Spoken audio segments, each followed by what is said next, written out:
From Governor's Comedy Club in Levittown, this is Sports Bash presented by TicketBash.com.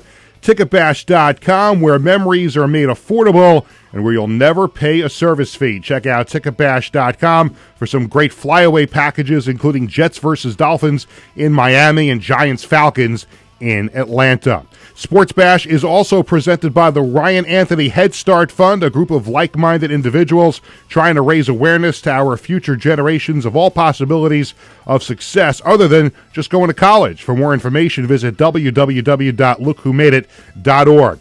Sports Bash is brought to you by the Embassy Diner, located at 4280 Hempstead Turnpike in Bethpage, right down the road from us here at the Governor's Comedy Club. Every customer is considered family at the Embassy Diner. Mention Sports Bash, get a free dessert with your meal. By Living Legends Memorabilia and Collectibles in Rockville Center, Long Island's go-to store for sports, entertainment, and political memorabilia since 1996. They're also available for charity auctions. Give Warren a call at 516-826-4000. By Bearcat Billing Service, your trusted partner in medical billing. Experience the Bearcat way, personal, professional, and tailored to your needs. Give Gary a call at 516-796-2400 and tell him Sports Bash sent you. By the Marty Lyons Foundation, the official charity of Sports Bash Media, the third annual Evening of Thanks Gala tonight at the Bourne Mansion in Oakdale. For more information, go to martylionsfoundation.org. And by Collaborate Studios, a content marketing production facility. For more info, call them at 516-509-8277. Well, hi again, everyone. I'm Peter Schwartz. Phone number to call on the program is 516-465-3990. That is the number to call. Make sure you're subscribing to Gov's Comedy Club podcast on YouTube so you can get alerts to new shows and all the shows here on the Governor's Comedy Club YouTube podcast channel. And you can also comment along during the show. If you're a little bashful to call a sports talk show, you can always just comment on the YouTube page, so you can do that. Coming up later on the show, we'll talk to SNY contributor Anthony McCarron about the baseball postseason. We're also going to talk to Western Connecticut State head football coach Joe Loth about a very special game that will take place on Saturday in memory of a former coach. And we'll also have the Sports Bash Media poll question of the day. This segment of the show is presented by the Embassy Diner in Bethpage, where every customer is considered family. The Embassy Diner located at 4280 Hempstead Turnpike in Bethpage. And don't forget to mention Sports Bash. Get that free, delicious dessert with your meal. Before I get to my in-studio guest, a little game I'd like to play with the viewers and the listeners to the show. Found this sweatshirt in the closet this morning. And I don't have a prize to give away, but just a pat on the back if you want to comment or call the show, or maybe our guests will know what shirt I'm wearing. But if you can guess the name of the shirt, again, I don't have, maybe Tony Walker's got a T-shirt we can give out. No, I'm just kidding. But a nice pat on the back from the host would be appropriate if you know the team of the sweatshirt that I'm wearing. It's always great when the area has a brand new sports franchise. And here on Long Island, we are blessed to have, of course, the Islanders playing at UBS Arena. We've got the Long Island Ducks out in Suffolk County. And now we're going to have a brand new professional basketball team that's going to call Suffolk County home. They are the Suffolk County Stingrays of the brand new ABA, and their CEO, Eric Boyd, and head coach, and you'll know his name from his college basketball and NBA days, Donyell Marshall, are both in studio with us here on Sports Bash. Thank you guys for making the schlep from Suffolk County here to our studios. Thank you for having us. Same here. Thanks for having us. Let me start with Eric first, because listen, I know from being in this business a long time what kind of a project it is to get a sports franchise off the ground. Can you kind of tell us how this all came to be, and about your group, Sunrise Sports and Entertainment, bringing professional basketball to Long Island, joining another team? Obviously, the Long Island Nets are around the G League. They play in the Coliseum. But what's it been like for you trying to put this franchise together? It's been a lot. There's a couple of teams out here that are too favorable for having a new team.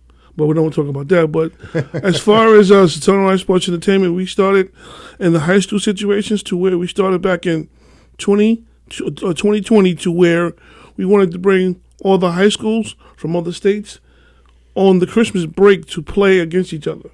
So we hosted a game in Atlantic City with teams from Delaware, Maryland, some Brooklyn teams came down to play at Atlantic City. It was pretty good.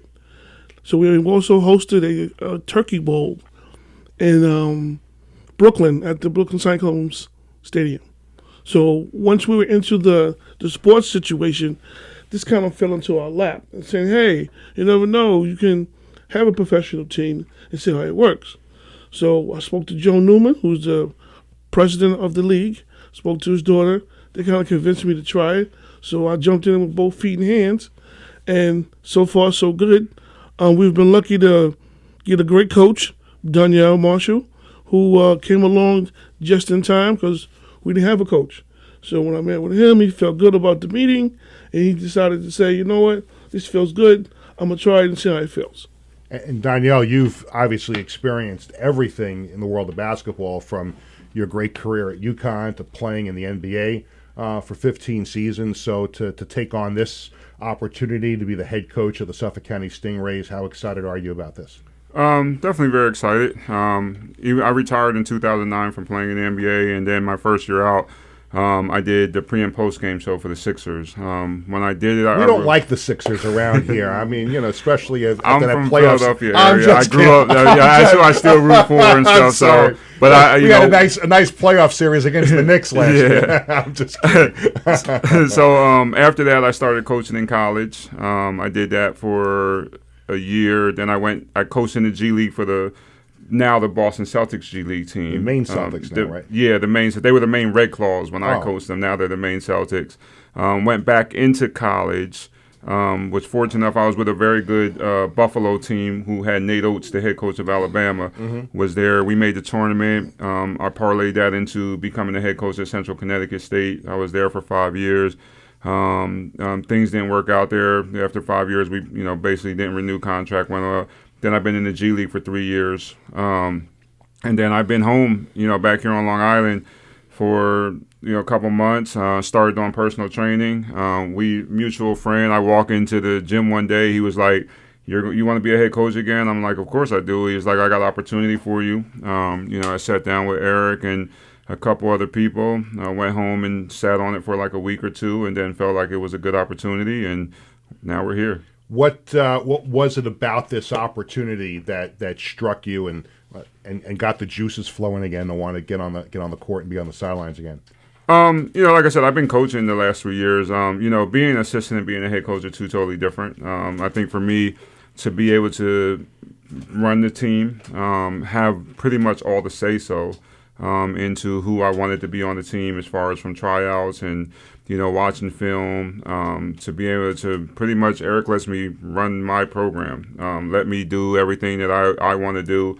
Unfortunately, guys have jobs, so we practice late at night. Like tonight, we practice at 9:30 at night, so I won't get home until like 11:30, 12 o'clock. But that's fine. I do this because I love it, and hopefully help the kids get to where they want to be. But just to become a head coach and being able to run it the way I want to run it is what was appealing to me. Eric, I like the way you run a sports franchise because you let the coach do his job. You get out of the way. I wish you could, buy the Jets. I mean, that would be nice. That would be nice. So you could get. That would be nice. I don't like the owners that meddle unless they just hire the right. My opinion has always been it starts at the top. Right. So you hire the right people, you stay out of the way, and you let them run it. And so I'm curious what struck you, what attracted you to Donyell? Obviously, he's got the resume, both coaching and playing. So what were some of the intangibles that stuck out for you about Donyell to make him the first coach of the Stingrays? Well, he did say that he was familiar with the league, and it's one of his family members that did play in it.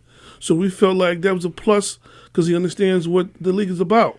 The league is about kids coming in that couldn't get an opportunity to play in Division II or Division I or whatever, and get an opportunity to bolster to make their ability in good film, to where we can send it to an agent, and the agent can shop you around either overseas or maybe go to the G League. Because he understands what the league is about. I better stop my phone there from the. Yeah, So basically, the ABA is basically there to help individuals because there's a lot of basketball. Basketball is international. So there's a lot of kids that go overseas and come back. And when they're coming back from overseas, they sit at home and they watch TV all day, or they get a job somewhere else. So feel like we're in the position to say, fine, we got a great coach who understands the situation. He's going to train you. He's going to give you the tutelage to get to where you want to be, due to the fact that you wasn't there before.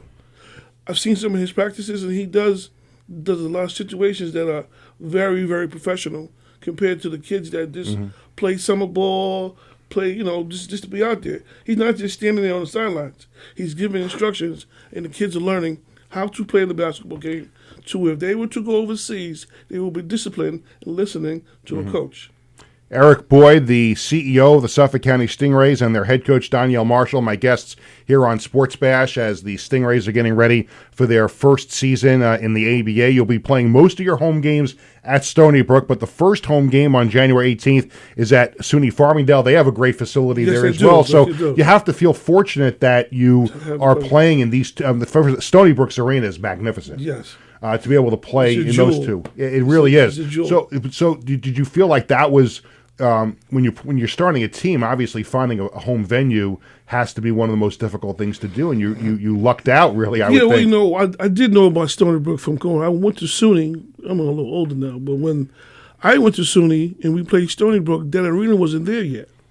And so I guess it was redone, and they fixed everything over. And then when I came back to the Suffolk County area, when we were trying to do the high school situation, we were trying to get Section 11 and Section 8 to play in the arena, but they already have done that. So we wanted to bring the other persons or kids from other states to see how much of a jewel that arena is. It's a 4,000-seater jewel that's in a public school system that is great to play in. Kids can learn from, get a feel of professionalism, and like I said, with our coach, who's showing them the right way to play basketball, they can take them overseas. They can go to a coach and look like they want to learn because they were taught by a great coach. Donyell, what is your type of player? What did you look for in putting this roster together? And if you want to share, 2 or 3 of the players that you're excited that the Long Island fans will get a chance to see this year. To be honest with you, it was probably a difficult process just because we got going a little bit later than a lot of teams. I know that before I got on, we were supposed to have tryouts a couple times, but I guess because we didn't have a coach, we didn't have situations, things got moved back. And our first tryout, we had 8 players at our first tryout, and I went home, was like, oh my God, what did I get myself into? It's funny because I was talking to a friend of mine, and we made this joke. I mean, you're probably old enough from our age to remember the movie called The Fish That Saved Pittsburgh. Yeah, I love that movie. So remember the tryouts at the beginning where you had the clowns and everybody? It's the fish that saved Pittsburgh. So, I kind of went home and laughed, and I was like, our tryouts was kind of like the same tryouts of The Fish That Saved Pittsburgh. Did you bring in a lady to do horoscopes? So it was funny because on the way here, I texted that same group, and I told them that we were going to be on the podcast if they watched it. They all started sending films of The Fish That Saved Pittsburgh. So that has been the joke from the first practice. But then the second tryout, we actually had about 20 people, and the talent got better. And then we had a third tryout, and I went home and I was like, I told my girlfriend, I was just like, I think we're going to be a little bit better than I thought we were going to be. We're still finding pieces to put it in because, again, it's difficult. I understand that people have jobs outside of ours. That's where that's where they make their most money, right? But I also feel like I want people who are going to be committed to us, right? Because I think the thing that's going to be unique about our situation is not only do you have me, who is a former NBA player, but a former coach in the G League. Somebody that if the G League or people overseas want to call, I think I have the credentials to really help these people, right?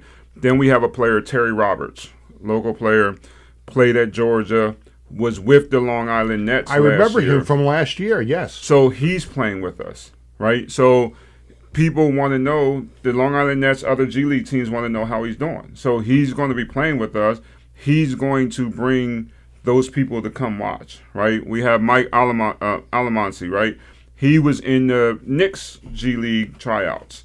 So we have people on our team who has been in the G League where there's GMs and those scouts are going to come watch us play. We have a unique situation when it comes to that, and that's why, like, I feel like our team is going to be okay. Like, we like I said, we still have a couple spots we're trying to fill, and I think if we can fill those with the right people over the next week or two, I think we actually have a chance to be really good. Now, you have to find the right coach, Eric, which certainly sounds and appears that you did in Donyell Marshall, and now he's finding the right players to put a winning team. But you have to look good when you're a professional sports team, right? Yeah, I mean, it's all about the look and the swag, right? At least my kids say that. And you brought your game jersey. Well, that's the practice jersey. This is the practice jersey, but the logo and the colors pop out. Tony, if we can get a shot at the Stingrays jersey. So this is the practice jersey, but the logo is fantastic. How did you guys come up with? First of all, how did you come up with Stingrays, and then who designed the logo? Yeah, that was a funny situation. I went to the Bahamas. And you didn't bring me? You didn't bring anybody else along? Oh my God! A couple of years ago, and I went to the Atlantis. You know that big resort? Yeah. Okay. And I saw the tank, and the tank had sharks, and they had stingrays. So I said, "Oh, it stayed in my brain." So when I come out to Long Island, I couldn't say the whales, I couldn't say the sharks because that's already Suffolk County. So I remember being in Jamaica, in the Bahamas, and saw the tank that had the stingrays and the sharks swimming together. So we said Stingrays. I like it. Are you a fan of the logo? Do you like it? I like it. That's why I keep texting Eric and asking when the link is going to go up, because my CrossFit brothers who are waiting to come to the game, they're waiting to come. They want their gear. I have a group of fantasy football. We play Tom, Cole, Pete, another Tom, Adam. My girlfriend's friends, Laura and Kate and Janann and Caroline, they're all ready to come. Like, they want their gear. They want to come. They're coming to support. And, like, that's why I feel like, we're going to have a unique situation. I know, like, for us playing in Stony Brook, a lot of the other teams that I see, they're playing in the YMCAs. They're playing in small high schools. Like, I think that's the thing that's good for us. And I think, like I've told Eric, is like we have people that are ready to come and watch. I mean, our CrossFit will there be a 4X? Will there be something in a 4X? 4X will be there. Yeah. You got. I just want to make sure I get taken care of. Yeah, I got special order. I have a 4X too, right? Yeah, it's amazing that sometimes it's difficult for the big guys to find some of the swag. It's a whole process. Donyell, I just wanted to go back a little bit since you're here, and I mentioned before the long career you had in the NBA, but it all started from a national perspective for you at UConn and having those great seasons that you had there. When you think back to it, how important were those years for you at UConn, and how it shaped the rest of your basketball career? I think they were very important. I think a lot of people don't realize. It's funny being here in New York now. I get a lot of people messing with me. One, because I was going to commit to Syracuse. Okay. Right. I wanted to commit there early because Billy Owens is from around my area in Pennsylvania.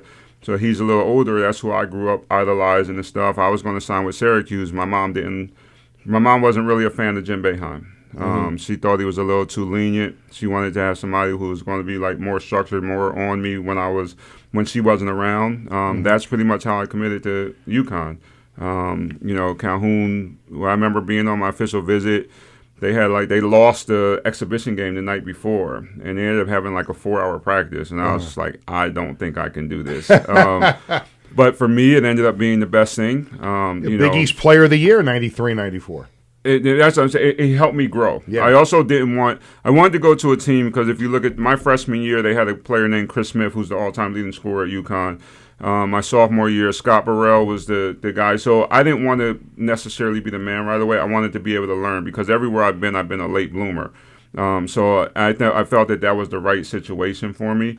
And then junior year had a lot of great games. One that I get a lot of slack for around here is the games against St. John's.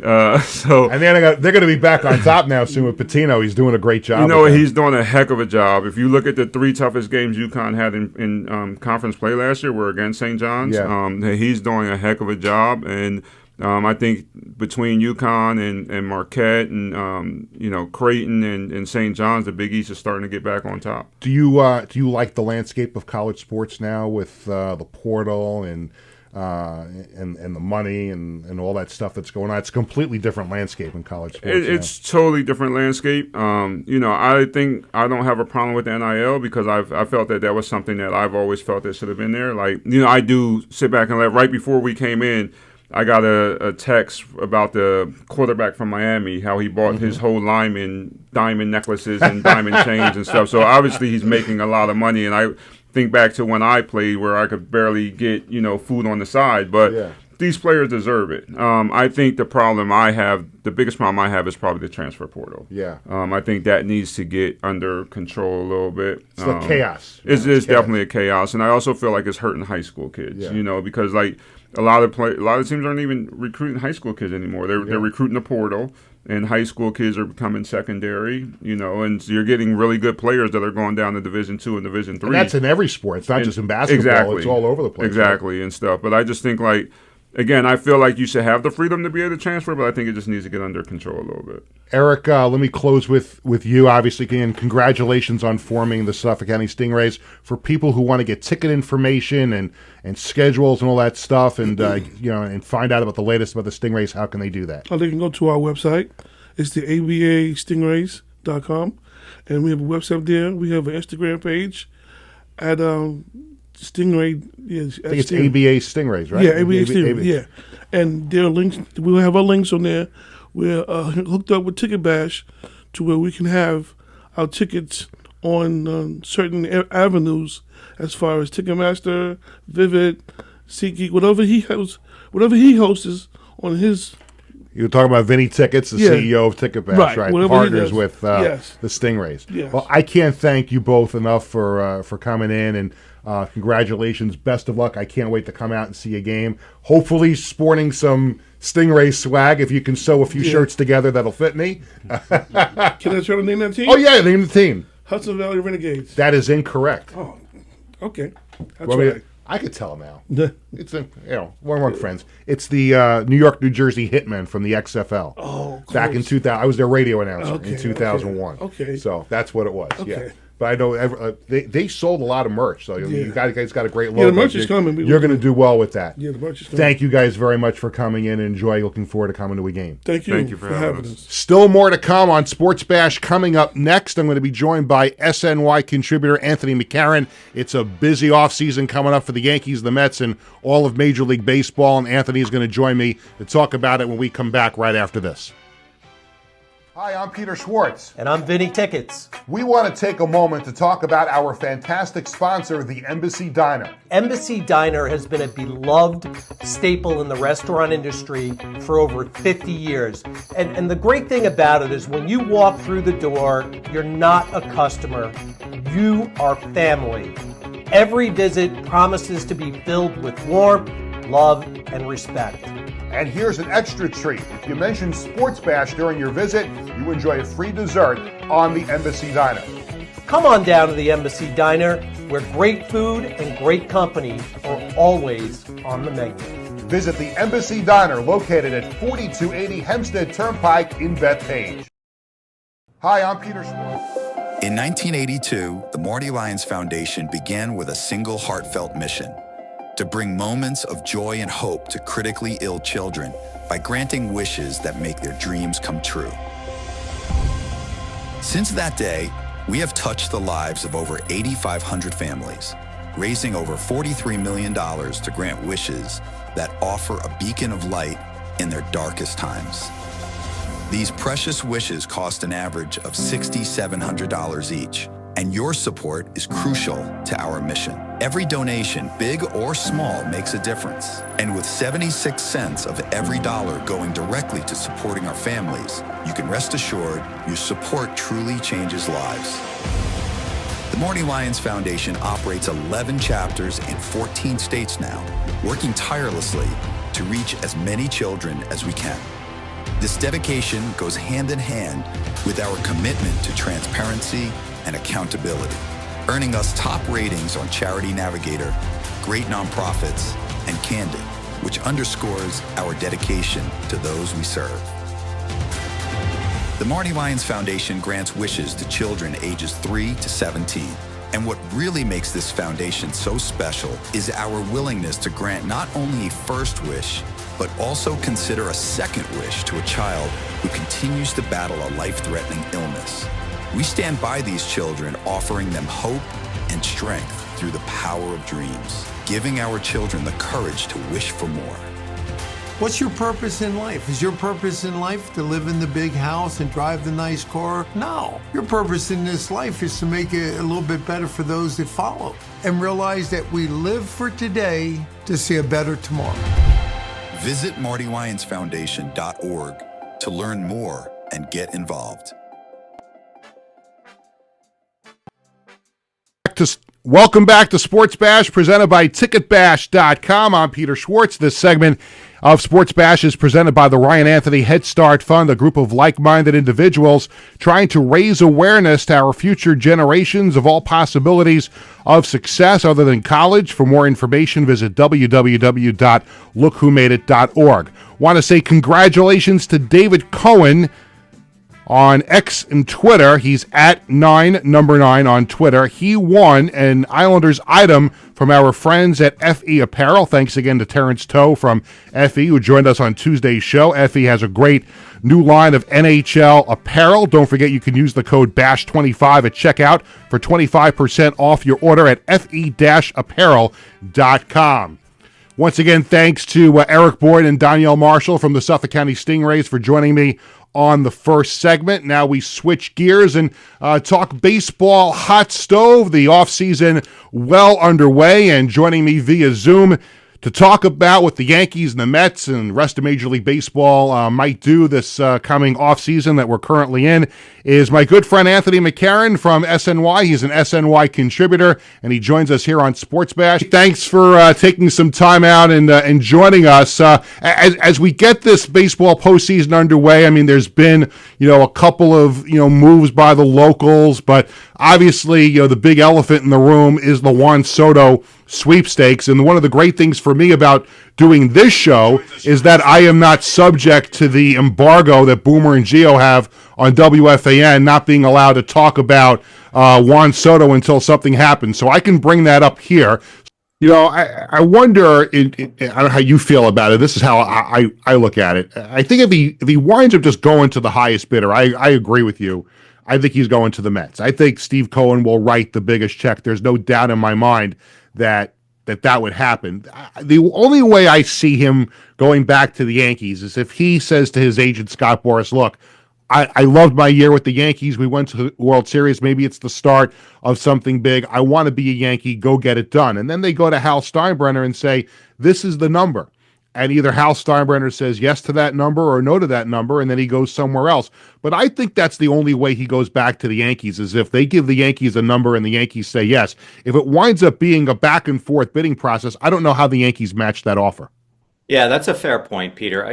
One of the things that's also, to me, so interesting about this contest is, does Juan Soto want to end up in Monument Park? Does that mean anything to him? Or does he want to, on the other hand, does he want to be the greatest position player that the Mets have ever had on their team? Which, if he signs a long-term deal with the Mets and produces at anything like the level he has in his career, he'll be their greatest position player within a few years. And, would go into the Hall of Fame as a Met, blah, blah, blah, if things keep going that way. I don't think we know enough about Juan Soto to know whether either of those things mean anything to him. I know they mean something to fans, and I know you think that there are players out there who that kind of stuff really speaks to. So I wonder how that all fits in. Or look, maybe he wants to go to Toronto and play with Vlad Jr., at least for a year, and become, the most famous and best baseball player in an entire country. It just came to me. He's going to go play for the Savannah Bananas.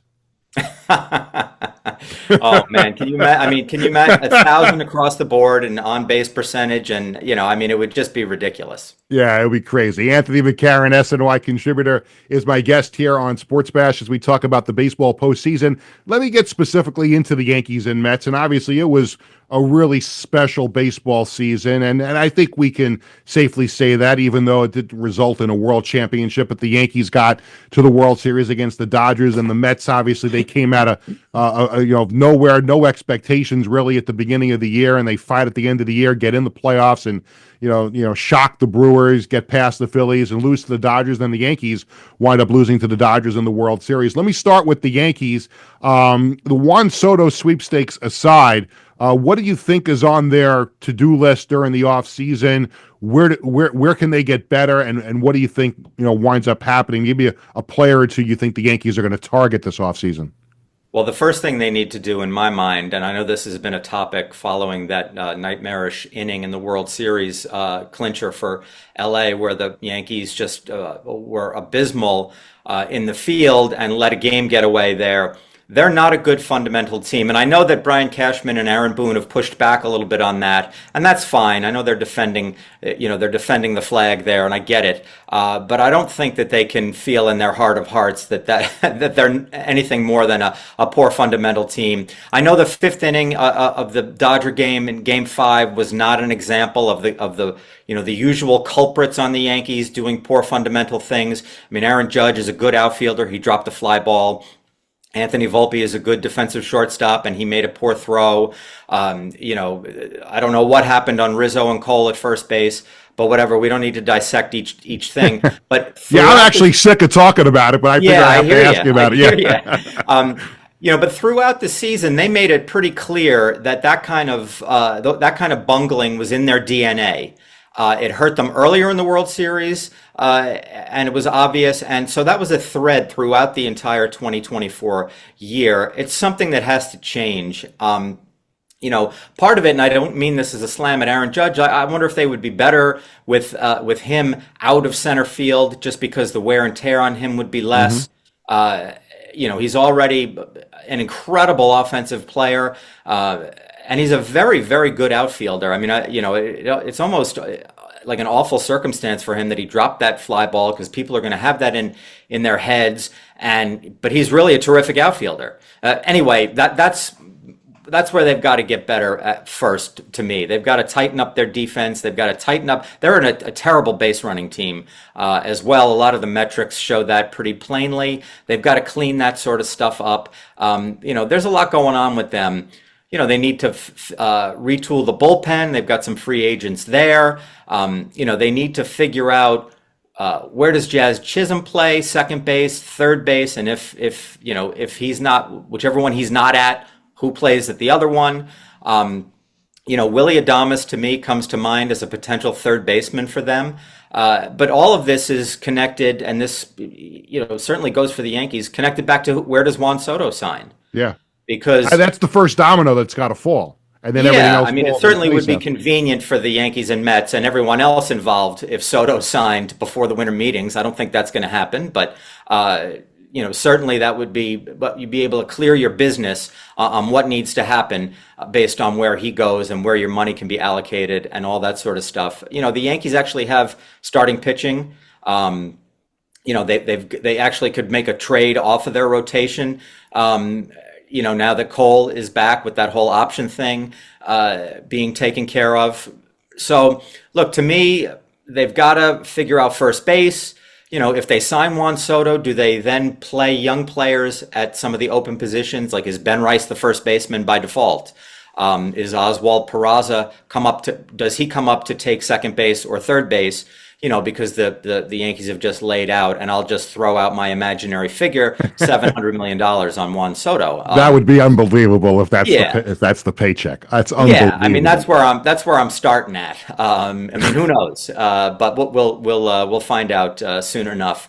But yeah, they have some work to do. I think they can be a really good team again next year if they get Juan Soto back, and I think they could be a really good team even if Juan Soto signs elsewhere.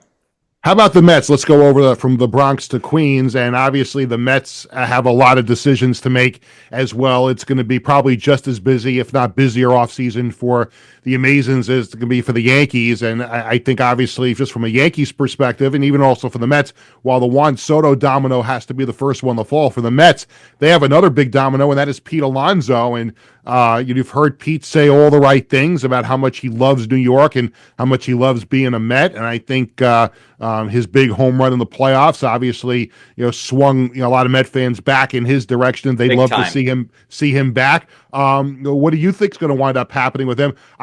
The funny thing is that I could almost see him playing first base for the Yankees next year. Sure, absolutely. That would be, to me, that would be a scenario where Soto wasn't on the team. And I think if he's the first baseman for the Mets, Soto probably isn't on the team, on the Mets then. But yeah, there's a lot going on there with Pete. And, I think timing wise, he's tied to Soto a little bit too, just because, he's going to be a big expenditure, not nearly as big, but he's still going to be pricey, and rightfully so. And I like the observation you made about how Met fans sort of came back to Pete after his clutch homers in the postseason. I think that really did a lot to sort of wake Met fans up a little bit to like, wow, Pete could be gone, but we kind of like having Pete around, I mean, He's hit a lot of home runs since he's been here. And I think there was a real, Pete did not have a good platform year. I know he was one of, I can't remember exactly how many people hit 30 homers this year. It's not that many, but he's one of them certainly, and he's got crazy power. But it wasn't like he didn't go out and wreck 50 homers and make everybody put them atop their wish list. So I think it sort of, toward the end of the season, Met fans were like, yeah, we could make it without Pete. Fine, move Vientos to first, and we'll get a third baseman. And, I'm sorry. I didn't know if you were done there, but aside from Juan Soto, another player that the Yankees and Mets are also going to battle for is Japanese pitcher Roki Sasaki, a 23-year-old from Chiba Lotte Marines, and he just got posted, and he's going to go to the open bidder. He doesn't fall under the older player rules. He's going to go, and he's got to, I guess there's a certain restriction on how much they could pay him, but it's going to be money really has nothing to do with this one. All 30 teams can afford him. Right. So it's only what they can pay in their international bonus pool. But I would think it's the Mets, it's the Yankees, it's the Dodgers, it's the Red Sox. I mean, you'll see those teams will be the name that the teams that you'll hear the most about, I would think. Yes, because they're not only are they the richest teams, they are generally pretty darn smart too. And you have to be if you're not, even the Marlins should be pursuing this guy, because literally it's not like he's going to whoever gives him the most money, because there's just not that much money. This is like when Ohtani came over here and he picked the Angels. It wasn't because the Angels could pay him $300 million. It's not going to be that kind of transaction. This is Ohtani. It's not Yamamoto from last year. So he's not going to be getting a gigantic contract. It's only what's left in these teams' international bonus pools. Now, it's complex, because if they could reset for the 2015 class, then there are teams who would have as much as $7 million to give him as a bonus. Right now on the 2024 number, the Dodgers have the most, and it's something like $2.7 million. So this is all about fit, comfort, where he thinks he can develop best, who he thinks he has a chance to win with immediately. I mean, the Dodgers are very compelling, considering they're loaded and will spend on the rest of the team, and they just won the World Series, and they have two Japanese superstars who are obviously thriving there. Yu Darvish, he is apparently very close with Sasaki, and so the Padres loom as a potential here, as well as do the Mets and Yankees. But 23-year-old guys who throw 102 and have already succeeded at an enormous professional level in another country don't come on the market that often, which is why every team ought to be involved in this and looking hard, and the Mets and Yankees are going to be right at the forefront. Anthony, I can't thank you enough for spending some time with me on this Thursday, and have a great off season. I know you're going to be busy, covering baseball for SNY, and a lot going on. A lot going on. Hope to have you back on the show again at some point when things start to click and start to happen. Absolutely. Anthony McCarron, SNY contributor, joining us here on Sports Bash, and we thank him once again. It's always great to talk with him. Coming up on the show, I'm going to be joined by Western Connecticut State head football coach Joe Loth to talk about a very special game that'll be played on Saturday. That's when Sports Bash comes back right after this. I'm Peter Schwartz. And I'm Vinny Tickets. We want to take a moment to talk about our fantastic sponsor, the Embassy Diner. Embassy Diner has been a beloved staple in the restaurant industry for over 50 years. And the great thing about it is when you walk through the door, you're not a customer, you are family. Every visit promises to be filled with warmth, love, and respect. And here's an extra treat. If you mention Sports Bash during your visit, you enjoy a free dessert on the Embassy Diner. Come on down to the Embassy Diner, where great food and great company are always on the menu. Visit the Embassy Diner, located at 4280 Hempstead Turnpike in Bethpage. In 1982, the Marty Lyons Foundation began with a single heartfelt mission: to bring moments of joy and hope to critically ill children by granting wishes that make their dreams come true. Since that day, we have touched the lives of over 8,500 families, raising over $43 million to grant wishes that offer a beacon of light in their darkest times. These precious wishes cost an average of $6,700 each, and your support is crucial to our mission. Every donation, big or small, makes a difference. And with 76 cents of every dollar going directly to supporting our families, you can rest assured your support truly changes lives. The Marty Lyons Foundation operates 11 chapters in 14 states now, working tirelessly to reach as many children as we can. This dedication goes hand in hand with our commitment to transparency and accountability, earning us top ratings on Charity Navigator, Great Nonprofits, and Candid, which underscores our dedication to those we serve. The Marty Lyons Foundation grants wishes to children ages 3 to 17. And what really makes this foundation so special is our willingness to grant not only a first wish, but also consider a second wish to a child who continues to battle a life-threatening illness. We stand by these children, offering them hope and strength through the power of dreams, giving our children the courage to wish for more. What's your purpose in life? Is your purpose in life to live in the big house and drive the nice car? No. Your purpose in this life is to make it a little bit better for those that follow and realize that we live for today to see a better tomorrow. Visit MartyLyonsFoundation.org to learn more and get involved. Welcome back to Sports Bash. 516-465-3990 is the number to call. Make sure you're subscribing to Gov's Comedy Club podcast on YouTube. This segment of Sports Bash is presented by TicketBash.com, where you'll never pay a service fee. Check out TicketBash.com for some great flyaway packages, including Jets versus Dolphins in Miami and Giants versus Falcons in Atlanta. Sean Salisbury was a linebacker for Vermont State University Castleton and graduated in 2012. It was at his alma mater, that in Simsbury, Connecticut native. Also had his first coaching job. Salisbury would go on to be an assistant coach for Western Connecticut State, but tragically passed away as a result of a car accident a couple of years ago in 2022. This Saturday, WestCon will host Castleton in the first annual Sean Salisbury Classic, 2 p.m. at the Westside Athletic Complex in Danbury, Connecticut on the WestCon campus. Joining me to talk about the game and the impact that Sean Salisbury had at both schools is WestCon head coach Joe Loth. Joe, it's Peter. How are you? Great hearing from you, and I really appreciate the opportunity to talk about this game. Our pleasure having you, and thanks for giving us a few minutes. So tell us about how this came about. Obviously, Sean Salisbury meant so much to both schools, and tell me how you were able to, combine with Castleton in coming up with this game and the trophy you guys are going to be playing for on Saturday. Yeah, really, when the tragedy happened, the first thing I always think about is how do we make sure that we're continuing to honor Sean, who had coached for us for 2 years, and do whatever we can to extend his memory and make sure that he's not forgotten in a lot of ways. And really, it was just an idea I came up to be honest. I knew he had played at Castleton. I knew he was part of the original team there. And then I knew that he also obviously coached with us. And I had played I've been involved in a couple of these cup kind of games. When I was at my last school, Otterbein University, we used to play Heidelberg University for the Rhine River Cup. And I knew that these games, and you see it in the Big Ten, you see it all over the country.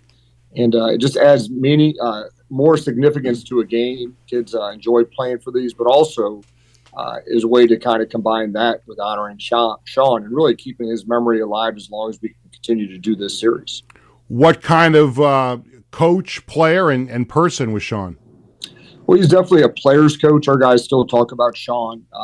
Not only was he great in the coaching staff, he was a great teammate as a coach, but he was a guy that really was committed to coaching college football, was going to do it for a living, and really had a high football IQ as far as the coaching part, but really was really good with our players too.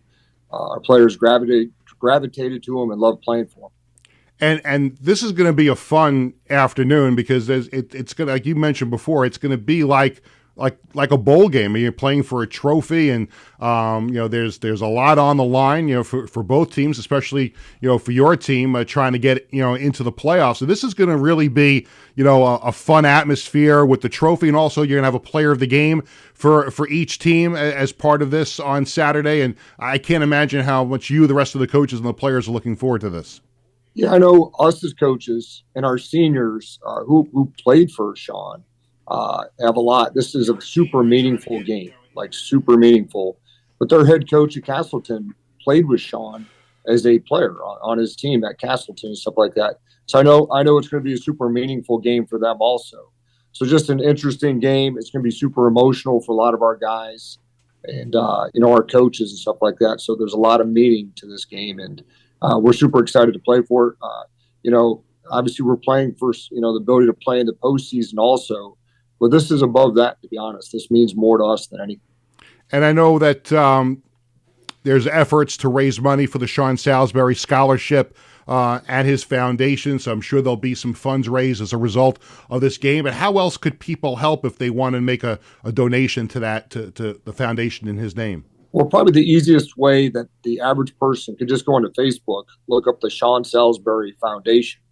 And there's a link on there that donates to the nonprofit created by his parents. So there'll be stuff at the game. There'll be something in the lobby where you can use a QR code to donate and stuff like that. But anything, obviously, his parents are tremendous.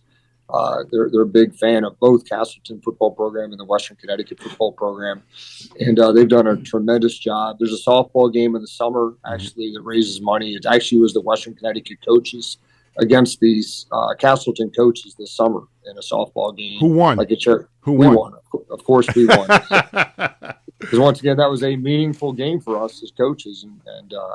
And so we're excited to play in that game, and just as excited to play in this game this summer, or this Saturday. We're talking to WestConn head football coach Joe Loth here on Sports Bash as WestConn takes on Castleton on Saturday at 2 o'clock in the Sean Salisbury Memorial Game, and they play for a trophy, and which should be a wonderful atmosphere at the WAC on Saturday. And for you guys, obviously it's a huge game, 7-2 coming in. It's been a terrific season, and you mentioned before the computer is going to decide the top 40 teams that are going to go to the playoffs. Tell us about the game this coming Saturday, and what you expect as far as on the field between the White Lions. Yeah, like I said, it's an important game. If we don't make the NCAA playoffs, we'll have the opportunity to play in a bowl game also. So really, we've got to win to have an opportunity for either of those things. And we're playing a hard-nosed, hard-working Castleton State team that has had a couple of really big wins this year. They remind us a lot of Plymouth State on film, which is kind of those gritty guys that really going to play from the beginning of the whistle to the end of the whistle.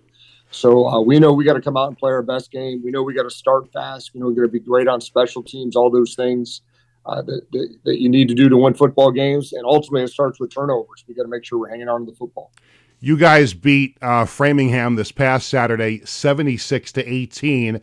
And one of the neat moments in that game was when your kicker, a Long Island kid from Smithtown East, Anthony Weedman, hit an extra point, and with that became the school's all-time leading scorer. It was a great celebration. The players on the field were going nuts. The fans in the stands were going crazy. And just for you, you coached him his whole time at WestCon. What kind of a moment was that for you on Saturday? That was great because Anthony's a great kid. And we have over 50 Long Island guys on our team. So we are a New York City-based team, a bunch of New York City kids, Long Island guys, Hudson Valley guys. And really, to be able to coach Anthony, who came back for his, his fifth year to play for us, for him to break the school record. He's a great kid. He's great in the weight room. He's great in the classroom. Going to be great in life. It's the joy of coaching when you have the ability to coach kids like Anthony Weedman. Long Island is very important to you, and I know that, and you mentioned over 50 players on the team are from Long Island, and it's interesting because here on the island, there's U.S. Merchant Marine Academy as far as a Division III school, and there really isn't anything other than that here on the island, and kids who are looking for a Division III football school, and a lot of them, go to the the Cortlands and the Buffalo States and places like that. But the hidden gem there is your school in WestCon, very, very close, an hour and a half away from some places on Long Island, and I would imagine that is a very, very important part of your recruiting process, is looking for the best players here on Long Island. Yeah, without a question. Our starting quarterback's a kid named John Giller from Massapequa. We have so many Long Island guys, and for us, recruiting pitch-wise, we're an hour and 20, 2 hours at the most for Long Island guys. I know for them to go upstate, Brockport, Cortland, all those schools, sometimes 5, 6, 7, 8 hours. So really the kids that really want to stay close to home, want to win a bunch of football games, be competitive, play for the postseason, we offer a lot. And probably the best thing we have is we have in-state tuition for New York City kids, which makes it a super affordable place. Great value, but also great facilities, and like I said, haven't had a losing year since 2012. So we're gonna win some football games too. I tell you, your special teams room, that's pretty special, isn't it?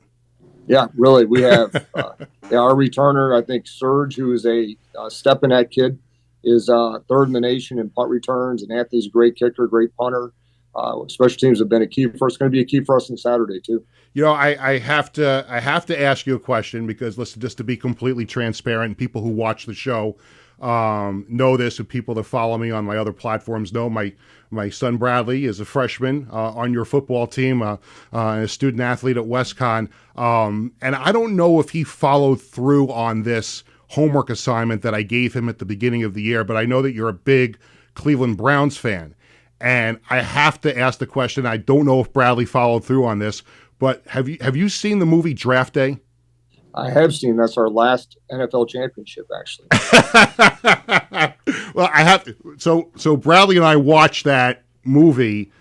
We've watched it just about every year right before the NFL draft, and all we do sometimes is we're having a conversation about something, and we just go back and forth with quotes from the movie. So I just wanted to make sure that he brought that up to you. Yeah, he did bring that up, but luckily we have our Cavs and our Guardians or Indians, because the Browns will break our hearts every year. Not that the Cavs and Indians won't break our hearts, but the Browns will definitely break our hearts in Cleveland more than anything. Absolutely, and just want to make sure he's been behaving, right? Yes, he's been behaving. He's done a great job. He's starting short snapper is a true freshman, so he's come in and done a great job for us. And part of Anthony's success, obviously, is the operation of snap to kick, and we do a really good job with that. Okay, you made me pretty happy, and my wife pretty happy. I just want to leave you with one more thing, because I have to ask you some coaching advice. My younger son, Jared, is coaching flag football this year, and he has his team in the Super Bowl on Sunday morning. So as someone like yourself who has coached in a lot of big games, any advice for Jared in getting his team ready to play in the Super Bowl on Sunday morning?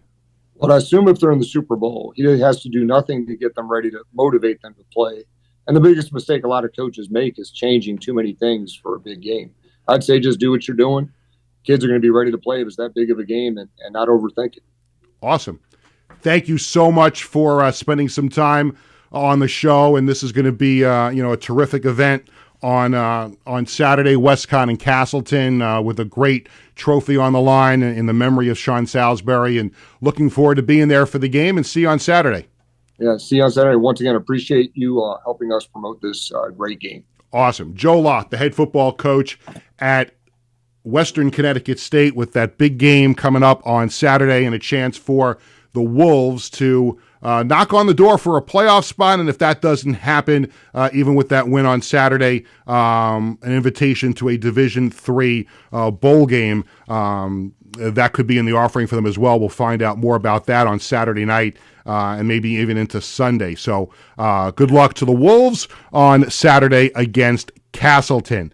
It is time for the Sports Bash Media poll question of the day, presented by Living Legends Memorabilia and Collectibles, located at 124 South Long Beach Road in Rockville Center, Long Island's go-to store for sports, entertainment, and political memorabilia since 1996. They are also available for charity auctions. Give Warren a call at 516-826-4000. We post a new poll question every weekday on the Sports Bash Media X/Twitter page. And today's question is, what team will Japanese pitcher Roku Sasaki sign with this offseason? And there's 4 choices: the Dodgers, the Yankees, the Mets, and other. Comment below. And again, I plead with the viewers of this program that when I do a poll question and I say other, comment below. Don't just check off comment and leave everything blank. You actually have to comment on the show. I mean, it's as simple as that. So Dodgers, Yankees, Mets, or other, comment below, and we'll see what the results are on the program. We're going to go to the phone lines. Who do we got? We got Glenn. Glenn from Flushing is on the line. Glenn, what's up, buddy? Hey, how you doing, Pete? I came in a little late, so I'm going to have to rewatch the interview with, was it Chris McCarron? Anthony McCarron. Anthony McCarron. I'm sorry. What's the matter? Your SNY subscription run out that you didn't know who it was? Yeah, I was just a little mixed up. I had seen yesterday, before I get to our Division III football talk, I had seen a probable lineup. You see those all the time. And they had Vientos batting third, playing first base next year with Brett Beatty. He's one of our favorites in my house because he signed autographs when he first came up. But I wonder, did he touch on that about Brett Beatty and the possibility of him getting a good look at and maybe starting again next year at third base? No, we didn't get into Beatty. We talked a lot about Juan Soto and where he's going to go and what moves the Yankees might make, and we also talked a little Pete Alonso, and obviously, Met fans' feelings on him swung a little bit in the postseason. You're a huge Met fan. You want Pete Alonso back? You know what? I just keep thinking we have the richest owner in sports. That would be a heck of a lineup. With Soto, obviously, it would make everything just stronger at every, you always got to pitch around somebody, and, similar to the Yankees with Judge, Stanton, Soto. Why not? I don't have a problem with bringing Alonso back, just because, of course, he was a born and bred Met, so I would love to see it. But, I realize it's possibly, I'm sure the chances are low at this point. Yeah, well, especially if they sign Soto, I don't think they'll have enough money left over for Pete. And I think that this is what I think is going to happen. I think if Soto goes to the Mets, I think Pete Alonso's in pinstripes next year playing first base for the Yankees. That would be interesting. Now, congratulations with your son and his success at WestCon. And I learned some things today about the New York City kids get in-state tuition. Yes. That's something to think about for me down the line. Are you going back to college? Are you going back to college? I think I'm going to go do it. I love it. I love it so much the first time. But is that for Long Island kids too, or is that just? It sounded like you said it's for New York, and I'm pretty sure it's for New York and New Jersey too. I think that recruiting pitch is done, but they have a lot of Long Island kids on that team, over 50 of them. And again, they actually joke around sometimes, and they call WestCon SUNY Connecticut. Right. that makes sense. Now, I have to say, my son, obviously, my older son, he doesn't play football, but we're big followers of the Cortland team. Peter, they have the longest winning streak in any level of college football at this point. They won a thriller last week at Brockport, and talking about the Cortland Red Dragons. Yeah. They have their big Cortica Cup this weekend at home against Ithaca. Yes. They should be a big favorite, and And I think from what I understand, Glenn, from what I understand about the power rankings, the way this works is it has to do it's like a cumulative thing, if I said that correctly, with the power points and strength of record. And it sounds like to me that WestCon can be aided if Ithaca beats Cortland, because then if Cortland loses a game, it affects other teams that they lost to during the course of the season. I'm not smart enough to understand how that all works. I just want to make sure that not only this week, but we get one more WestCon Wolves football game next week as well.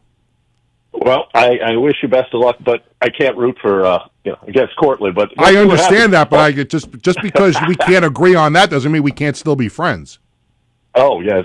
I hope Cortland plays WestCon in the future, maybe. That would be nice. Well, yeah, we'll see what happens. We'll see how that all plays out. Thank you very much, Glenn, for the call.